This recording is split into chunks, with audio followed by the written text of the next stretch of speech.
হয়, আচলতে আমি গুৱাহাটী বিশ্ববিদ্যালয়ত আমি যোৱা বছৰ আমি নামভৰ্তি কৰিছিলোঁ। আমাৰ ঘৰুৱা ইনকাম 2 লাখ টকাৰ তলত হয়। 2 লাখ টকাৰ তলৰ ইনকামবিলাক আপোনালোকেও জানে, গভমেণ্টে প্ৰজ্ঞান ভাৰতী আঁচনিৰ অধীনত নামভৰ্তি বিনামূলীয়া কৰি দিয়ে। কিন্তু যোৱা বছৰ চাগে এই নটিচখন দিয়া নাছিল বাবে অথৰিটিয়ে আমাৰ পৰা পইচাটো লৈ ল'লে। কিন্তু যেতিয়া গভমেণ্টে নটিচখন দিলে যে মানে PGৰ কাৰণেও এডমিশ্যন ফিজটো ফ্ৰী হ'ব, তাৰপিছত ইউনিভাৰ্চিটি অথৰিটিয়ে আমাৰ পৰা উপযুক্ত নথি পত্ৰ, বেংক একাউণ্ট সম্পূৰ্ণবোৰ ডিটেইলছ আমাৰ পৰা লৈ ল'লে, যাতে আমাক পইচাবোৰ ঘূৰাই দিব পাৰে। আমি এই বস্তুখিনি কৰিছিলোঁ, আমি অক্টোবৰৰ আগতে আমি গোটেইখিনি জমা দি আমি সমাপ্ত কৰিলোঁ। কিন্তু আজি চাওক, আজি 9 মাহ 10 মাহ হৈ গ'ল আৰু আমি নতুন এডমিশ্যন ল'বৰে হ'ল 3rd ছেমিষ্টাৰত। কিন্তু আজিলৈকে আমি পইচাসমূহ সম্পূৰ্ণ ঘূৰাই পোৱা নাই। যোৱা 20-30 দিনমান আগত আমাক সম্পূৰ্ণ পইচাৰ মাত্ৰ 15%হে ঘূৰাই দিছে। গতিকে আমি বিচাৰোঁ যে গুৱাহাটী বিশ্ববিদ্যালয় কৰ্তৃপক্ষই আমাক অতি সোনকালে আমাৰ পইচা ঘূৰাই দিয়ে। তেওঁলোকৰ ওচৰলৈ আমি যেতিয়া গৈছিলোঁ, তেওঁলোকে কৈছিলে যে গভমেণ্টৰ ফালৰ পৰা পইচা অহা নাই।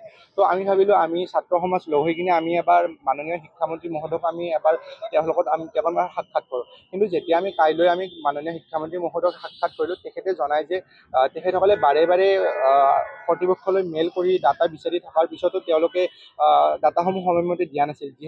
যিহেতু মানে তেওঁলোকৰ গভমেণ্টৰ এটা টাইম লিমিট থাকে, তেওঁলোকে সেই পইচাটো চেংচন কৰি দিবলৈ। গতিকে সেই সময়খিনিৰ আগত অথৰিটিয়ে গোটেইখিনি ষ্টুডেণ্টৰ ডাটা দিব পৰা নাছিল, যাৰ বাবে হয়তো আজি আমি ছাত্ৰ সমাজ বঞ্চিত হৈছোঁ। গতিকে আমি আশা ৰাখিম যে কৰ্তৃপক্ষ আৰু চৰকাৰ অতি সোনকালে আলোচনাত মিলিত হৈ কিনে আমাৰ উপযুক্ত পইচাসমূহ আমাক অতি সোনকালে ঘূৰাই দিয়ে। কাৰণ আমি বহুত দূৰ দূৰণিৰ পৰা আহিছোঁ, আমি ইয়াত আছোঁ, আমাৰ ঘৰতো বহুত আৰ্থিক অৱস্থা ইমান ভাল নহয়। সেইবাবেতো আমি প্ৰজ্ঞান ভাৰতী আঁচনিৰ অধীনত নামভৰ্তি কৰিছোঁ। গতিকে আমি আশা কৰিম যে অতি সোনকালে গুৱাহাটী বিশ্ববিদ্যালয় কৰ্তৃপক্ষ আৰু চৰকাৰে আমাৰ এই সমস্যা সমাধানত গুৰুত্ব প্ৰদান কৰিব। মানে এপ্লাই কৰা 730জন টোটেল ষ্টুডেণ্ট আছে। তাৰ ভিতৰত যিসকলে SBI ব্ৰাঞ্চৰ আছে, SBI ব্ৰাঞ্চত একাউণ্ট খোলাসকলে পাৰ্মানেণ্টে পইচাটো পালে, সিহঁতে 1800 টকা এটা পালে। তো বাকী বেংক একাউণ্টৰ মানে বহুতে এতিয়ালৈ পোৱা নাই। আৰু 1800 টকা যে দিলে, আমি টোটেল ধৰক মই কমাৰ্চ ডিপাৰ্টমেণ্টৰ হয়, মই 8000 টকা দি কিনে এডমিশ্যনটো লৈছোঁ। এতিয়া নিয়মমতে অথৰিটিয়ে 1400 টকা তাৰ পৰা কাটি কিনে আমাক 6400 টকা এটা ঘূৰাই দিব লাগে। এতিয়া 6400 টকাৰ ঠাইত আমাক ঘূৰাই দিছে মাত্ৰ 1800 টকা। এই কথা যেতিয়া আমি সুধিবলৈ গ'লোঁ, অথৰিটিয়ে কোৱা মতে আমাক অথৰিটিয়ে কিন্তু চৰকাৰৰ ফালৰ পৰা পইচাটো দিয়া নাই। চৰকাৰে এতিয়া কিহৰ কাৰণে পইচাটো দিয়া নাই, অথৰিটিয়ে সেইটো বস্তু আমাক জনোৱা নাই। কিন্তু অথৰিটিয়ে কৈছে যে 40% ধন ঘূৰাই দিছে ফ্ৰী ৱেইভাৰৰ কাৰণে।